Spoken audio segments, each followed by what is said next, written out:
Dans un monde en pleine mutation, un monde aux exigences nouvelles, multiples et complexes, la conduite des affaires sera assurément plus que par le passé déterminée par les grands ensembles. C'est pourquoi seule notre intégration politique par la réalisation des États-Unis d'Afrique nous permettra et nous mettra à l'abri d'une marginalisation qui risque d'être fatale à notre continent. Seule notre intégration politique nous permettra d'occuper dans ce cercle des grands ensembles la place qui correspond le mieux à la dimension réelle de notre continent par sa superficie, ses ressources humaines et ses immenses richesses naturelles.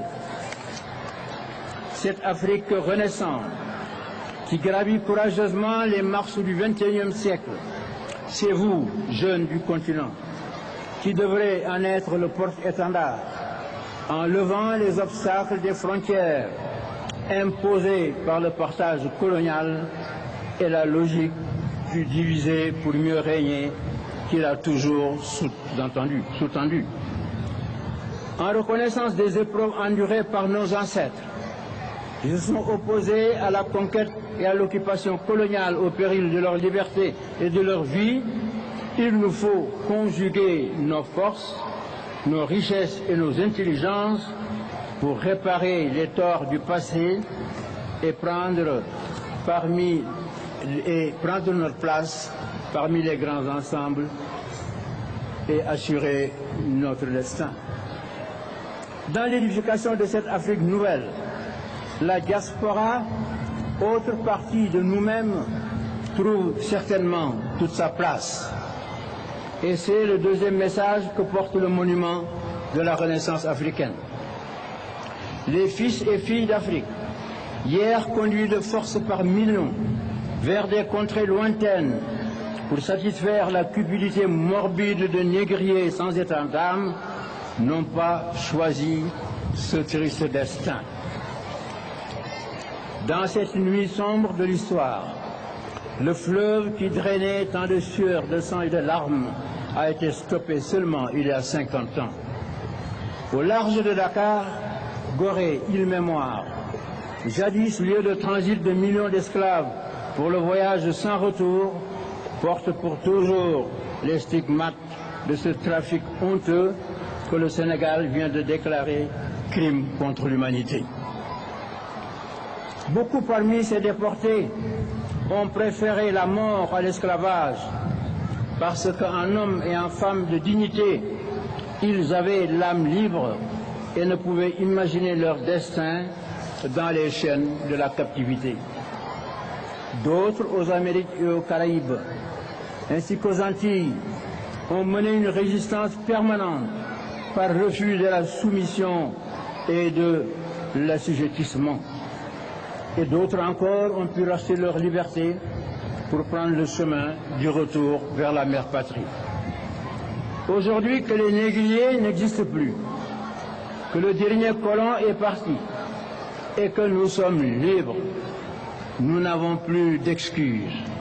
Nous devons reconstruire et affirmer les liens brisés entre l'Afrique mère et ses enfants de la diaspora. Prenons garde.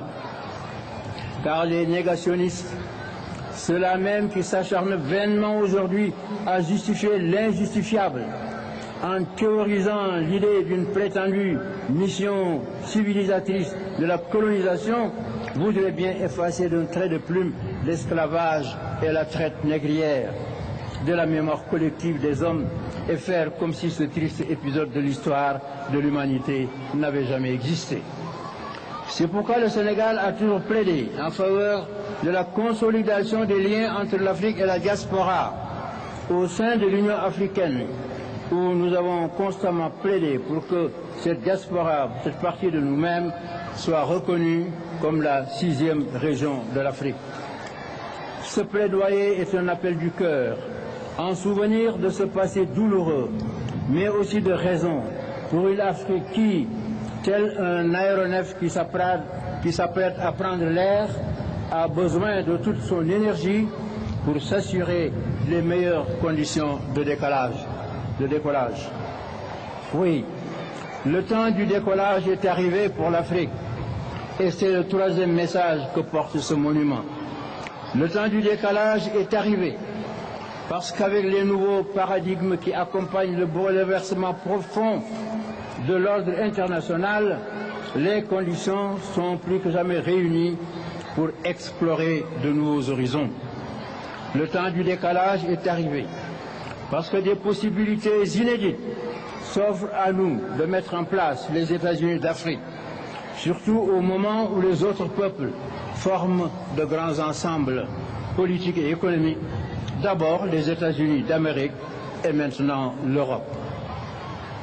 Dans ces conditions, quel responsable africain prendra devant l'histoire, devant les générations actuelles et futures, la responsabilité d'user de dilatoire pour empêcher les peuples africains de briser les murs de cloisonnement imposés par le néocolonialisme?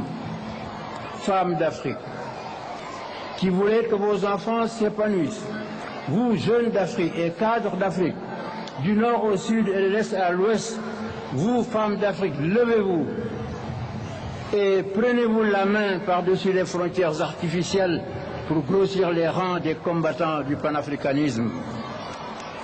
Nous devons choisir la chance que nous offre la conjoncture actuelle exceptionnellement favorable. Cette chance, nous devons la saisir parce que l'histoire ne se répète jamais. Mes chers collègues, chers amis, chers invités, j'aimerais vous redire toute ma gratitude d'être aujourd'hui les témoins de la naissance de notre continent. Je voudrais vous redire toute ma gratitude d'être aujourd'hui les témoins de la naissance de notre monument sur cette parcelle de la terre d'Afrique qu'est le Sénégal. À dire d'experts, ce monument moulé dans du bronze aura une durée de vie estimée à 1200 ans. Plus les symboles qu'il incarne et les messages qu'il véhicule inspirés à travers les siècles, les peuples d'Afrique et de la diaspora dans notre quête commune d'un destin meilleur, dans une humanité fraternelle. Peuple de la terre, peuple de toutes les races et de tous les continents, je me tourne maintenant vers vous. Trouvez-vous normal l'accumulation continue de stocks d'armes de destruction massive des vies que Dieu nous a prêtées, plutôt que des médicaments ou des biens de consommation pour tous? Les peuples de la terre ne veulent plus de l'arme atomique et demandent au gouvernement de s'engager encore davantage dans la destruction des stocks. Il y a quelques années, des espoirs étaient nés, mais aujourd'hui, on semble reléguer la question aux préoccupations secondaires. Peuple de la terre, du sommet de la statue qui est aujourd'hui la plus haute du monde, du haut de cette œuvre d'art qui symbolise la renaissance africaine, au nom de l'Afrique, l'Afrique qui se reconnaît dans ce monument, je vous transmets un message de paix, condition indispensable à la renaissance de notre continent. Je m'adresse à vous, peuple de la terre, pour vous dire que l'Afrique renaissante, forte de sa volonté inébranlable de s'épanouir et d'occuper sa place dans le concert des nations, forte de sa foi en son destin, consciente de l'immensité de ses ressources naturelles et de ses potentialités culturelles et humaines, vous salue et clame son espoir d'un monde nouveau, d'un paradigme nouveau d'égalité des nations, de respect des cultures, de coopération mutuelle vers l'édification d'une civilisation panhumaine de paix garantissant le plein épanouissement de tous les peuples de la terre et de tous les êtres humains sur cette terre que nous partageons. Peuple de la terre, je vous salue.